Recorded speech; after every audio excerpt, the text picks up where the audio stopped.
আসসালামু আলাইকুম ওয়া রাহমাতুল্লাহ। বিসমিল্লাহির রহমানির রহিম। সুপ্রিয় আলোকিত চ্যানেলের দর্শক মণ্ডলী, আশা করি মহান আল্লাহ রাব্বুল আলামিনের অশেষ মেহেরবানি ও দয়ায় আপনারা সবাই ভালো আছেন। বন্ধুরা, এটি একটি গুরুত্বপূর্ণ ভিডিও।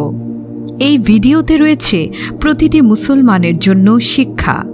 আমি আপনাদেরকে অনুরোধ করব, আবারও বলছি, আমি আপনাদেরকে অনুরোধ করছি পুরো ভিডিওটি না টেনে শেষ পর্যন্ত দেখার জন্য। তো চলুন শুরু করা যাক। আমাদের সমাজের অনেক মানুষ রয়েছে যারা বলে থাকে রাতের বেলা যদি আয়না দেখে থাকেন অথবা চুল আঁচড়ান, বিশেষ করে মহিলাদের ক্ষেত্রে তাদের স্বামী তাড়াতাড়ি মৃত্যুবরণ করবে এবং সংসারে সারাক্ষণ অভাব অনটন লেগে থাকবে। আসলেই সত্যিই কি রাতের বেলা যদি আয়না দেখে থাকেন অথবা চুল আঁচড়ান, বিশেষ করে মহিলাদের ক্ষেত্রে তাদের স্বামী তাড়াতাড়ি মৃত্যুবরণ করবে? এ বিষয়ে ইসলাম কি বলে থাকে বিস্তারিত জানতে ভিডিওটি শেষ পর্যন্ত দেখুন। এই ভিডিওটি শেষ পর্যন্ত দেখলে প্রতিটি মুসলমান নতুন কিছু শিক্ষা গ্রহণ করতে পারবেন। আসুন আমরা কুরআন এবং সুন্নাহ দিয়ে এ দুটি ব্যাপার আজ বিশ্লেষণ করব ইনশাআল্লাহ। প্রিয় দর্শক, রাতে চুল আঁচড়ানো বা আয়না দেখা নিয়ে হাদিস শরীফে রয়েছে। আমাদের প্রিয় নবী হযরত মুহাম্মদ সাল্লাল্লাহু আলাইহি ওয়াসাল্লাম বলেছেন, তোমরা যখন রাতের বেলা আয়না দেখবে অথবা যে কোনো সময় তোমরা যখন আয়নার সামনে যাবে, তখন তোমরা অবশ্যই এই দোয়াটি পড়বে। দোয়াটি হচ্ছে, আল্লাহুম্মা হাসসানতা খালকি ফাহাসসিন খুলুকি। হাদিসখানায় এসেছে শুআইবুল ঈমান ৮৩০২। আল্লাহুম্মা হাসসানতা খালকি ফাহাসসিন খুলুকি। সুবহানাল্লাহ। এই দোয়াটি যতটা সুন্দর, এর অর্থ আরও অনেক সুন্দর। এর বাংলা অনুবাদ হচ্ছে, হে আল্লাহ, আপনি আমার চেহারাকে সুন্দর করে দিন এবং এই চেহারার সাথে আমার চরিত্রকেও সুন্দর করে দিন, আমার আখলাককেও সুন্দর করে দিন। সুবহানাল্লাহ। প্রিয় দর্শক, অন্য আরেকটি হাদিসে রয়েছে যে জিনরা রাতের বেলা আয়নাতে অবস্থান করে, এমনকি জিনেরা বাথরুমে সর্বসময় অবস্থান করে। এর জন্য আমাদের সকলের উচিত হবে রাতের বেলা কখনো বাথরুম ব্যবহারের প্রয়োজনীয়তা পড়লে অবশ্যই আমরা দোয়াটি পড়ে বাথরুমে প্রবেশ করব। এক্ষেত্রে বাথরুমে ঢোকার দোয়াটি আমরা ঝটপট শিখে নেই। তা হচ্ছে, বিসমিল্লাহি আল্লাহুম্মা ইন্নী আউযু বিকা মিনাল খুবসি ওয়াল খাবাইস। অথবা এই দোয়াটি পরিপূর্ণ না পারলে শুধুমাত্র আউযু বিল্লাহি মিনাশ শাইতানির রাজিম বিসমিল্লাহির রহমানির রহিম পড়ে ঢুকলেও বাথরুমে ঢোকার দোয়ার ফজিলত আদায় হয়ে যাবে ইনশাআল্লাহ। এখন আসুন মূল প্রসঙ্গে ফিরে আসি। রাতে আয়না দেখা বা বাথরুমে প্রবেশ করার ক্ষেত্রে আমাদের সমাজে যে রিউমারগুলো ছড়িয়ে পড়েছে, এর পেছনে অনেকগুলো বিষয় দায়ী রয়েছে। পূর্বকার সময়ে সচরাচর রাত্রের সময়ে যেখানে সেখানে বাতি ছিল না, কারণ তখন ইলেকট্রিসিটি বা বিদ্যুৎ ছিল না।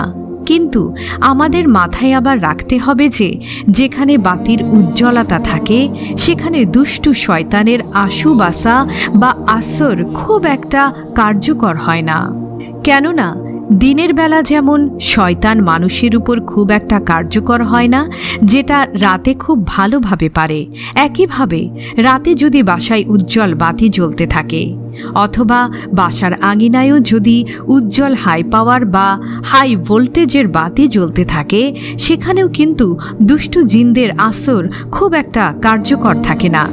তাই প্রেক্ষাপট বিশ্লেষণ করতে গেলে রাতে আয়না দেখা বা বাথরুমে প্রবেশ করা অথবা চুল আঁচড়ানো কোনোটাই নিষিদ্ধ বলা যাবে না, কারণ কুরআন এবং সুন্নাহ এর কোনোটাই সুস্পষ্টভাবে নিষিদ্ধ করছে না।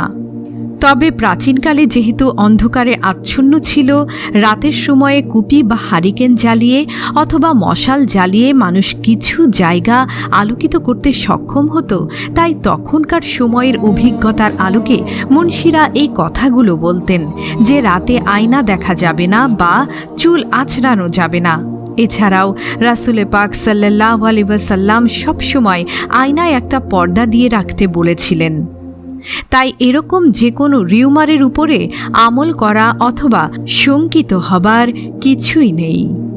তাই আমাদের সব সময় যে কাজটি করতে হবে তা হলো, আল্লাহ রাব্বুল আলামিন পবিত্র কোরআনে বলেছেন, ফাসআলু আহলা যিকর, তোমরা যা জানো না আলেম ওলামার কাছ থেকে তা জেনে নাও। প্রাচীন প্রেক্ষাপটের আলোকে অনেক সময় অনেক মুন্সিরা, গুণীজনেরা অনেক প্রবাদ বাক্য সমাজে ছড়িয়েছেন, যা বর্তমান জ্ঞান বিজ্ঞানের যুগে পরিবেশ পরিস্থিতি পরিবর্তনের আলোকে এখন আর কার্যকর নেই। তাছাড়া যে কোনো বিষয়ে কোরআন সুন্নাহ দিয়েই আমাদের বিশ্লেষণ করতে হবে, কেননা মহান রাব্বুল আলামিন পবিত্র কোরআনে বলেছেন, আজ তোমাদের জন্য তোমাদের দিনকে পরিপূর্ণ করে দিলাম। আর যেদিন আল্লাহর তরফ থেকে পরিপূর্ণ করা হয়েছে তার মধ্যে কোনো সংকট বা কোনো বিষয়ে কমতি রয়েছে এমনটা ভাবলে তো ঈমানই থাকবে না। আল্লাহ রাব্বুল আলামিন সর্বক্ষেত্রে আমাদের ইসলামমুখী হওয়ার তৌফিক দান করুন। কোরআন এবং সুন্নাহ অনুযায়ী জীবন যাপন করার তৌফিক দান করুন। আমিন।